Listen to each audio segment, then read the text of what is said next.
workout, Run Forest Run, and it's an awesome one. So the joke of the day being what's Forrest Gump's password?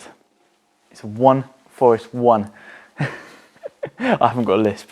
Okay, so we're going through it. So we've got our strength and conditioning. Go through strength first. We've got 3 sets of 8 to 12 reps every 2.5 minutes of deadlifts, and the deadlifts can be done with your barbell, dumbbell, kettlebell, or potentially an odd object at home. So whatever you need to do, and it will be a deadlift plus 12 hip hinges. So let me show you in order what we're doing there.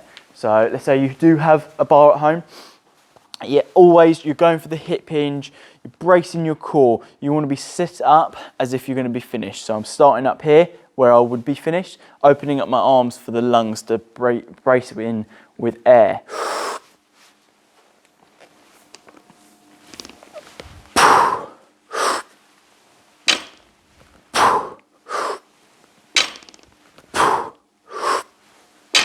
So what I'm doing, I'm hip hinging, my hips are noticeably coming back. I genuinely am trying to do that by keeping my shins vertical. I'm not squatting into the deadlift with my knees going forwards. I'm actually keeping them vertical and then might come forwards a little bit.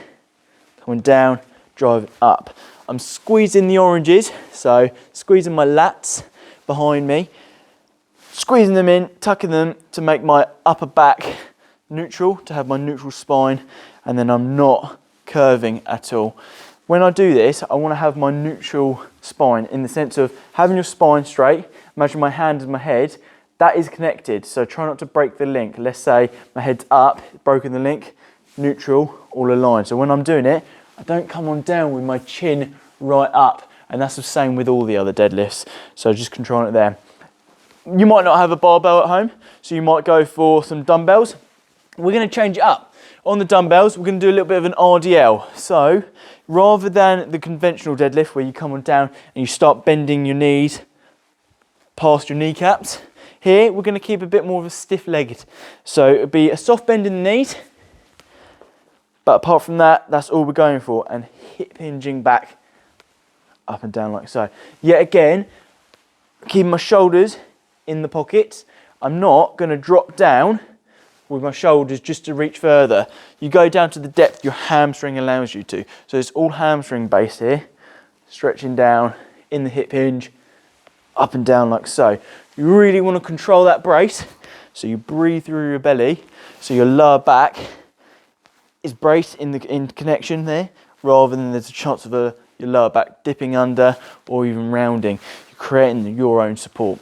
And on a kettlebell, if you've got a kettlebell, you can do just a conventional kettlebell deadlift like so. If you can't reach the ground, don't push it. If that's the depth you can go to, that's fine. But if you can, touch, and that's what you're after. Because it's a closer grip, potentially my shoulders could roll in. Just be conscious, and you should be good by squeezing your oranges. And there we are. So once you've done your 8 to 12 reps within that set, then you're going to do 12 hip hinges, which is very similar to the deadlift anyway. We're just adding a little bit extra for your hamstrings. So hip hinge back there. If you want to, put your thumbs under your armpits, hip hinge back. Yeah, again, remember your head needs to be neutral. I'm not bringing it up to there. Going down like so. Shins vertical. I'm not squatting it. I'm actually allowing my weight to be shifted back. So that is your strength. As soon as you've done that, you can get into your conditioning, the Run Forest Run conditioning workout. This is the one, honestly. So it's 5 rounds for time. You've got a 20-minute time cap. So if you can't complete it before the 20 minutes, that's it, that's done. However, you probably would be able to. It's a 400-meter run or 350 single unders. Spit that out. So we totally understand some people can't run, just got not the space. I mean, in isolation potentially, you're not able to go out to run, and we'll see how it is. So single unders is what you can do as well. Just make sure it's roughly, to be honest, 400 meters. You might have to do 100 meters there, back, rather than an actual full 400 meter run, but you see how it goes. And then 350 single unders, that is when the skip just goes under once rather than the double skip. I do have my rope here actually. Why don't we link? Yeah. how-to video. Okay, right, the space is here. Click this one right now. And that's how to skip. Doesn't have to be double unders though. Once you've done that, you're going to go into 20 AMRAP sit-ups. I'll demonstrate that, but you're going to be going through it 5 times to complete. So, I'm going to put my feet together. I don't want to hit my head. Make sure you're clear behind you. You touch the ground, and you come on up, touch the ground in front of you, or your toes. Just like so.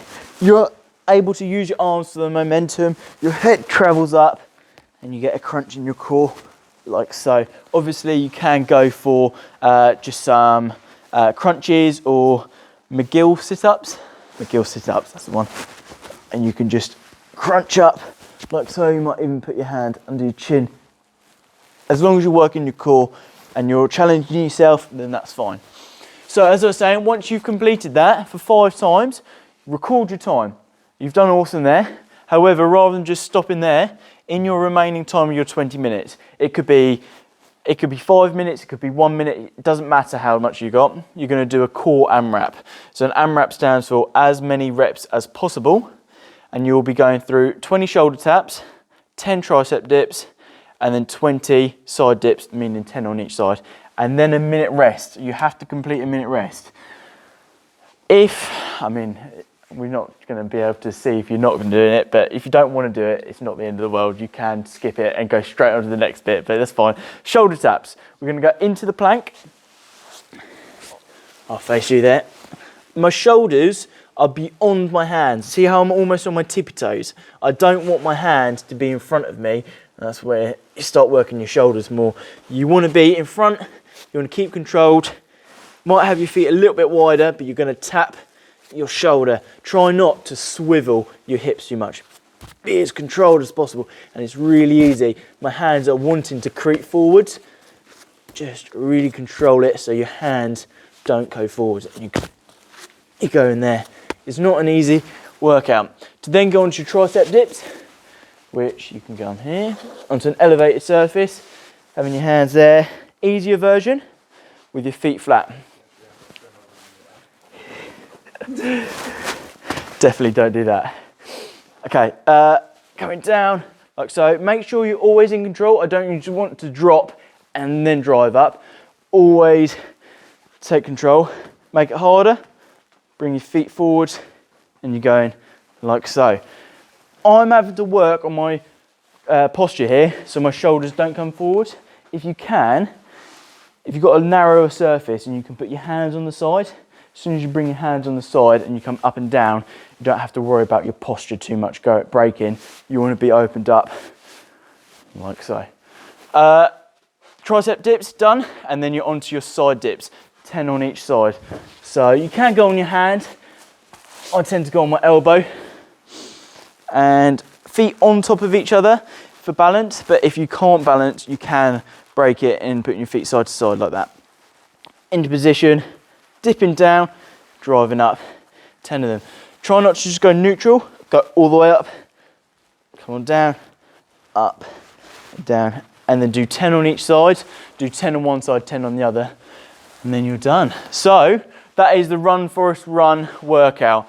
Got the deadlifts to start with, and then your 5 rounds of time with an AMRAP to finish off with your remaining time. It's going to be good.